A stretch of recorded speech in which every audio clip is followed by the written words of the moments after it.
Hello, and welcome to my channel. Today I'll be sharing my most recent trip to Shanghai with you guys, and if I'm honest, probably my last trip too. I don't have as much footage that I would have hoped to share because I missed my train in the morning.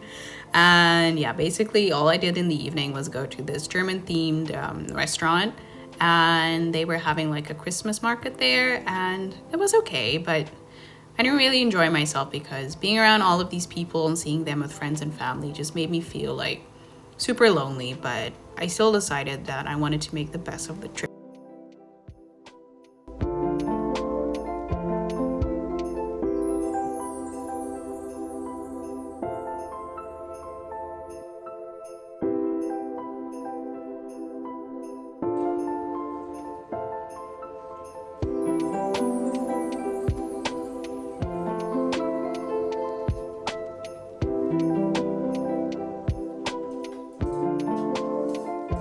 I really wanted to add more footage of the restaurant, but a very interesting conversation happened there, so I'll be sharing that with you later on. Just finished having some breakfast, and now I'm going to see if I can go somewhere to have coffee. If that'll be possible, because it's still too early and most places are like closed. So let's see.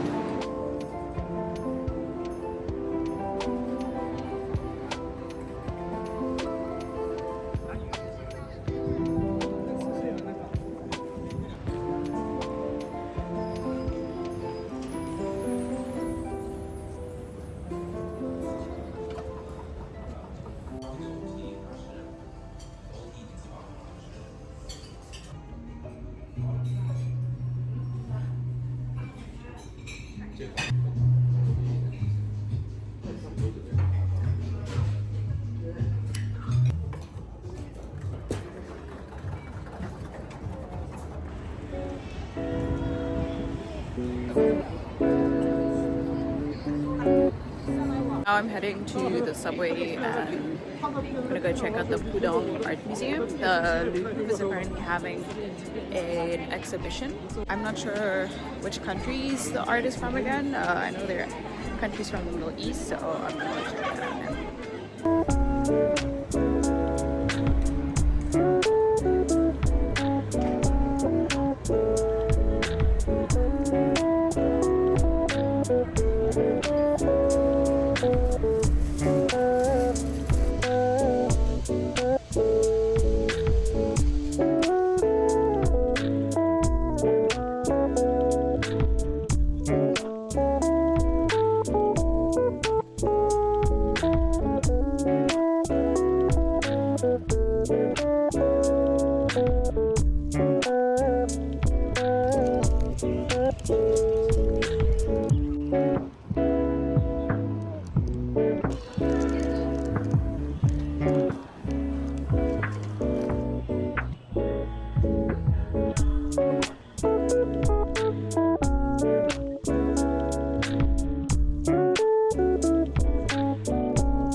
I really had so much fun at this museum. It was a little crowded, but that's to be expected. But yeah, I've always been like a huge fan of like art and decorative motifs from the Middle East and North African region. And so this was like a real treat for my eyes, being able to see like pieces in real life that I've only seen in like art textbooks or from videos before.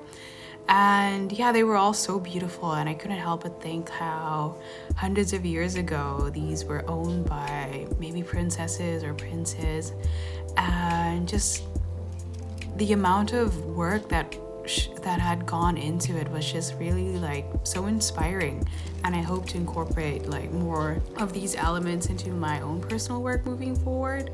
And yeah, I just really enjoy going to museums. And I also recently read a post somewhere that said that museums used to be like very lively places where people would come and talk about art and philosophy and whatever. And I kind of wish that I would get an opportunity to experience that too, instead of just like the silent museums that we know them today as.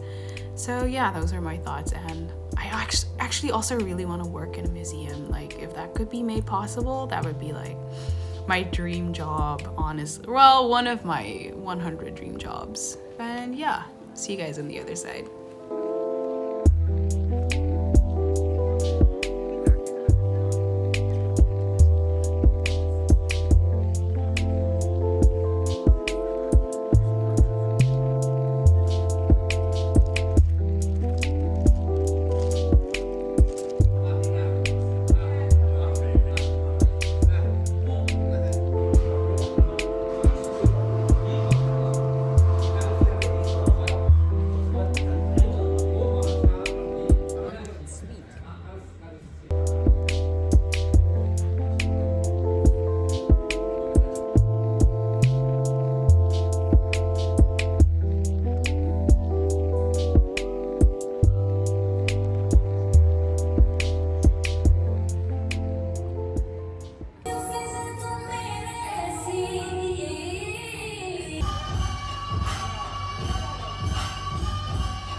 When I was having breakfast at the tangbao, the soup dumpling, forgot English there for a second.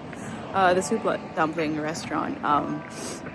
The owners, they figured out that I could speak Chinese because I was speaking Chinese with them, and then they asked me about where I'm from, my age, and then they asked me if I'm married or not. And that's usually a big trap here. So I went with it and I told them, no, I'm actually not married. And they asked me, well, are you looking for a husband? I said, yeah, I'm looking for a husband.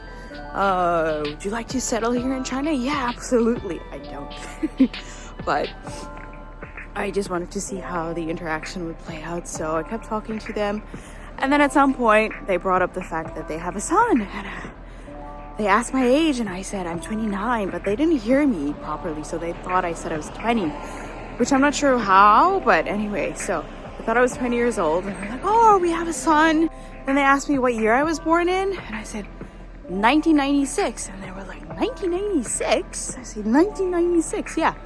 And they were like, well, we thought you were 20, not 29, and I was like, how old is your son? And they were like, he's 20, and I said, that's way too young.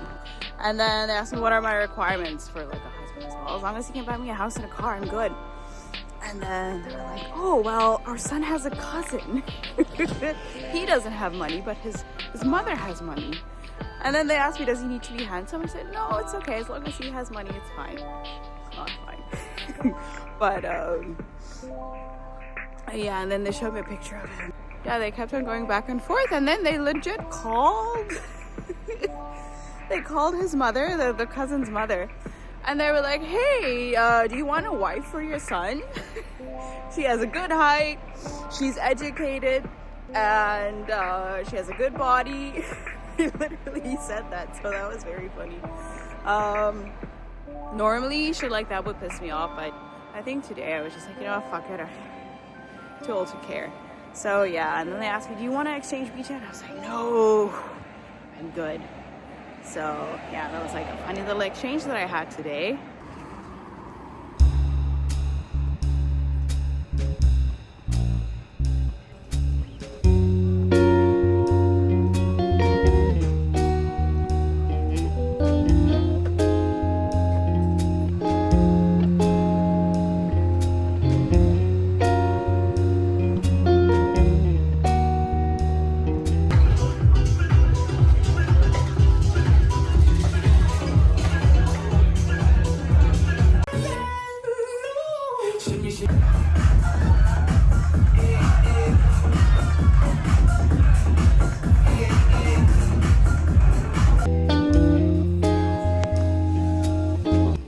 that basically concludes my Shanghai trip. I didn't really get to see and do everything that I wanted to because I was so hungover. I'm still low-key mad about that, but it is what it is. I think this was my last trip to Shanghai, and yeah, it's time to say goodbye. If you guys enjoyed watching this video, please hit all the buttons, like and subscribe. Bye-bye!